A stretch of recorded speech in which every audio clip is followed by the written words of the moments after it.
ಹೋಟೆಲ್ನಲ್ಲಿ ಕಳ್ಳತನ ಮಾಡಿದ್ದಾನೆ ಎಂದು ಯುವಕನನ್ನು ಕೋಣೆಯಲ್ಲಿ ತಳಿಸಿದ ಹಿನ್ನೆಲೆಯಲ್ಲಿ ಯುವಕ ವೆಂಕಪ್ಪ ಮೃತಪಟ್ಟ ಘಟನೆ ಗುರುವಾರ ಖಾನಾಪುರದಲ್ಲಿ ನಡೆದಿದೆ. ಕಳೆದ ಆಗಸ್ಟ್ 16ರಂದು ಖಾನಾಪುರದ ಹೋಟೆಲ್ನಲ್ಲಿ ಕಳ್ಳತನ ಮಾಡಿದ್ದಾನೆ ಎಂದು ಕೊಠಡಿಯಲ್ಲಿ ಕೂಡಿ ಹಾಕಿ ಹೋಟೆಲ್ ಮಾಲೀಕ ಹಾಗೂ ಆತನ ತಮ್ಮ ಮನಸೋ ಇಚ್ಛೆ ಹಲ್ಲೆ ಮಾಡಿದ್ದಾರೆ. ಅಂದು ಖಾನಾಪುರದ ಆಸ್ಪತ್ರೆಯಲ್ಲಿ ದಾಖಲಿಸಲಾಗಿತ್ತು. ಚಿಕಿತ್ಸೆ ಫಲಿಸದೆ ವೆಂಕಪ್ಪ ಗುರುವಾರ ಮೃತಪಟ್ಟಿದ್ದಾನೆ.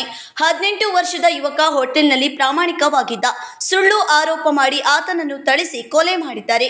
ಮನೆಯಲ್ಲಿ ಕೂಲಿ ಮಾಡಿಕೊಂಡು ಜೀವನ ಸಾಗಿಸುವ ಕುಟುಂಬಕ್ಕೆ ಆಸರೆಯಾಗಿದ್ದ ಮಗನನ್ನು ಕಳೆದುಕೊಂಡಿದ್ದಾರೆ. ನಲ್ಲಿ ಒಂದು ಘಟನೆ ಆಗಿದೆ. ನಮ್ಮ ಕಾಕನ ಮಗಗೆ ಇಬ್ಬರು ಹೋಟೆಲ್ ಮಾಲೀಕರು ಕೆಲಸದ ಸಂಬಂಧ ತುಡುಗಾಗಿದೆ ಅಂಥೇಳಿ ಅವ್ರನ್ನ ಒಂದು ಕೊಲೆಗೆ ಹಾಕಿ ಬಡದು ಕೂಡಿ ಹಾಕಿ ಇಬ್ಬರು ಅಣ್ಣ ತಮ್ಮ ಮಾಲಕ ಮತ್ತು ಮಾಲಕನ ತಮ್ಮ ಇಬ್ಬರು ಕೂಡಿ ಹೊಡೆದಾರಂತ.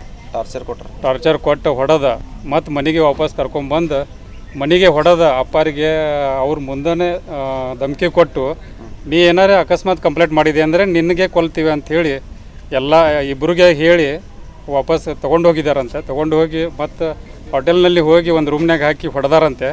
ಹೊಡೆದ ಮೇಲೆ ಇವರು ಅದು ಘಟನೆ ಆಗಿದ್ದು 16ನೇ ತಾರೀಕು ಸರ್, ಆಗಸ್ಟ್ 16ರಿಂದ ಇವರು ಏನು ಮಾಡಿದ್ದಾರೆ, ಸಿವಿಲ್ ಹಾಸ್ಪಿಟಲ್ನಲ್ಲಿ ತಂದು ಹಾಕಿದ್ದಾರೆ. ಅಲ್ಲಿ ಕೇಸ್ ಹಿಡಿಲಿಲ್ಲ ಅಂಥೇಳಿ ಒಂದು ಕಾಂಪ್ರಮೈಸ್ ಮಾಡಿ ಇವನು ಕೈಯಾಗ ಒಂದು 10,000 ರೂಪಾಯಿ ಕೊಟ್ಟು ನೀನು ಏನಾರು ಮುಂದುವರೆಸಿದೆ ಅಂದರೆ ಕಂಪ್ಲೇಂಟ್ ಮಾಡಿದೆ ಅಂದರೆ ನೀನು ಕೊಲ್ತೀನಿ ಅಂತ ಹೇಳಿ ಧಮಕಿ ಕೊಟ್ಟು ಆಮೇಲೆ ಇಲ್ಲಿ ಸಿವಿಲ್ ಹಾಸ್ಪಿಟಲ್ಗೆ ತೊಗೊಂಡು ಬಂದಿದ್ದಾರೆ.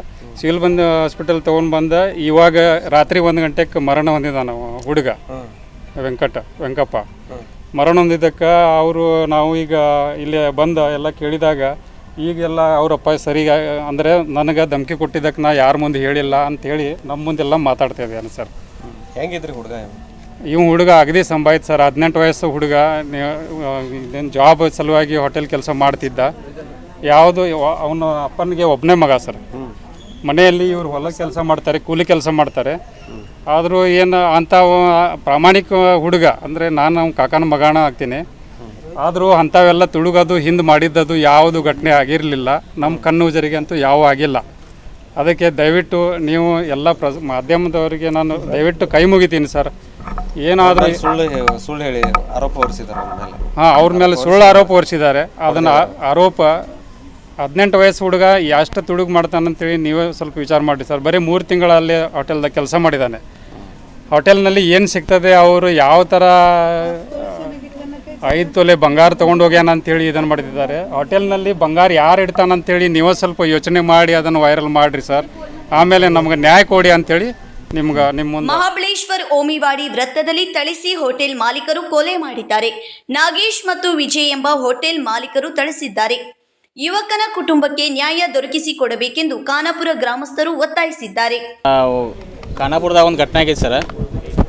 ರೊಮ್ಮೆವಾಡಿ ಕ್ರಾಸ್ ಅಂತೇಳಿ ಒಂದು ಬಡ ಮಗನ ಹೊಡೆದ ಕಾಸ ಅವ್ನು ಇವತ್ತು ಕೊಂದಾರ್ರಿ. ಅವ್ನಿಗೆ ಹಿಂದೆ ಯಾರಿಲ್ಲ ಅಂತ ಹೇಳಿ ಕಾಸ ಅವ್ನು ಹಿಂದೆ ಯಾರಿಲ್ಲ ಅಂತ ಹೇಳಿ ಕಾಸ್ರ ಖಾನಾಪುರ ಪೊಲೀಸ್ ಸ್ಟೇಷನ್ಗೆ ಹೋಗಿ ನಾವು ಊರು ಜನ ಎಲ್ಲ ಕೊಟ್ಟು ಕಾಸ್ರಿ ಅವನ್ನ ಹೊಳ್ಳಿಲಿ ಮತ್ತು ರಿಟರ್ನ್ ಪೋಸ್ಟ್ ಮಾರ್ಟಮ್ ತೊಗೊಂಬಂದೇವ್ರಿ. ಅವ್ನು ಅದಕ್ಕೆ ಪೊಲೀಸರು ಇನ್ನೂ ಬಂದಿಲ್ಲ ರೀ. ಇನ್ನೂ ಪೋಸ್ಟ್ ಮಾರ್ಟಮ್ನು ಅವ್ನು ಆಗಿಲ್ಲ ರೀ. ಅವ್ನು ತುಡುಗು ಮಾಡ್ಯಾನ ಅಂತೇಳಿ ಹೊಡೆದಾರ್ರಿ ಮಾಲಕ್ಗೌಡ್ರಿ ಇಬ್ಬರು. ಹಾಂ, ಅವ್ರು ಹೋಟೆಲ್ದಾಗ ಕೆಲಸಕ್ಕೆ ಸರ್. ಅವ್ರು ಗುಂಡು ಮತ್ತು ಅವ್ರನ್ನ ಇಬ್ಬರು ಅಣ್ತಮ್ಮರು ಅದಾರ. ಅವರು ಇಬ್ಬರು ಕೂಡ ಹೊಡ್ತಾರಂತ. ಒಬ್ಬನ ಮಗ ರೀ. ನಾಗೇಶ್ ಗುಂಡು ಬೇಡ್ರಿ ಅಂತ ಹೇಳ್ರಿ ಮತ್ತು ವಿಜಯ್ ಗುಂಡು ಬೇಡ್ರಿ ಅಂತ ಹೇಳ್ರಿ. ಇಬ್ಬರು ಅಣ್ಣ ತಮ್ಮ ಹೊಡೆದ ಕಾಸ ಅವ್ನು ಕೊಂದಾರ. ವೆಂಕಪ್ಪ ಮಯೇಕರ್. ಏನು ಫ್ಯಾಮಿಲಿ ಬ್ಯಾಕ್ಗ್ರೌಂಡ್ ಏನು ಸರ್? ಹೊಲ ಕೆಲಸ ರೈತ ಮಂದಿರಿ ಅವ್ರ. ರೈತ ಜನ ರೀ ಅವ್ರ. ಹಾಂ, ಏನೇನು ರೀ ಈಗೇನು ಧಮಕಿ ಕೊಟ್ಟಾರನ್ರಿ? ಹಾಂ, ಈಗ ಅವ್ರ ಮನೆಯನ್ನಾರು ಧಮಕಿ ಕೊಟ್ಟಾರ್ರಿ. ಕಂಪ್ಲೇಂಟ್ ಕೊಟ್ರೆ ನಿಮ್ಮನ್ನು ಹೊಡಿತೆ ಹಿಂಗೆ ಇದನ್ನ ಮನೆಗೆ ಕೊಳ್ತೇವೆ ಅಂತ ಹೇಳಿ ಕಾಸ ಅವ್ರ ಮನೆ ಜನಕ್ಕೂ ಕಂಪ್ಲೇಂಟ್ ಕೊಟ್ಟಾರ್ರಿ ಅವ್ರು. ಹೀಗಾಗಿ ಅವ್ರು ಕಂಪ್ಲೇಂಟ್ ಕೊಟ್ಟಿಲ್ಲ ರೀ. ಈಗ ನಾವು ಊರು ಜನ ಸೇರಿ ಅವರೆಲ್ಲ ಊರು ಜನ ಸೇರಿ ಪಾಪ ಮತ್ತು ನಮ್ಮ ಮಕ್ಕಳಿಗೂ ಈ ಥರ ಆಗಬಾರ್ದು ಅನ್ನೋ ಉದ್ದೇಶಕ್ಕೆ ಅವರೆಲ್ಲ ಖಾನಾಪುರ ಪೊಲೀಸ್ ಸ್ಟೇಷನ್ಗೆ ಬಂದು ಕಾಸ್ರಿ ಎಲ್ಲರೂ ಅಲ್ಲಿ ಒಂದು ಮನೆ ASI ಅದು ಸಾಹೇಬ್ರದ್ದು ಎಲ್ಲ ಬಂದಿದ್ರು ಅಲ್ಲಿ. ಮತ್ತು ನಮ್ಮ ಖಾನಾಪುರ ತಾಲೂಕಿನ MLA ಬಂದಿದ್ರು ರೀ. ಅವರು ಬಂದ ಕಾಸ ನಾವು ಹೇಳ್ತಾ ಹೋಗ್ರಪ್ಪ ಅಂತ ಹೇಳಿ ಕಾಸ ಇಲ್ಲಿ ಮತ್ತೆ ಹೊಳೆ ಪ್ರೇತ್ ಕಳಿಸಿದ್ರು. ನಮ್ಮ ಈಗ ಇಲ್ಲಿ ಪೋಸ್ಟ್ ಮಾರ್ಟಮ್ ಮತ್ತೆ ರಿಟರ್ನ್ ತೊಗೊಂಬಂದೇವ್ರು ನಾವು ಇಲ್ಲಿ. ಅಷ್ಟು ಗೊತ್ತಿದೆ ಸರ್. ನನ್ನ ಹೆಸರು ಅರ್ಜುನ್ ಶಂಕರ್. ಸಂಕಲ್ಪ ಶಿಂದೆ, KMM ಕನ್ನಡ ನ್ಯೂಸ್, ಬೆಳಗಾವಿ.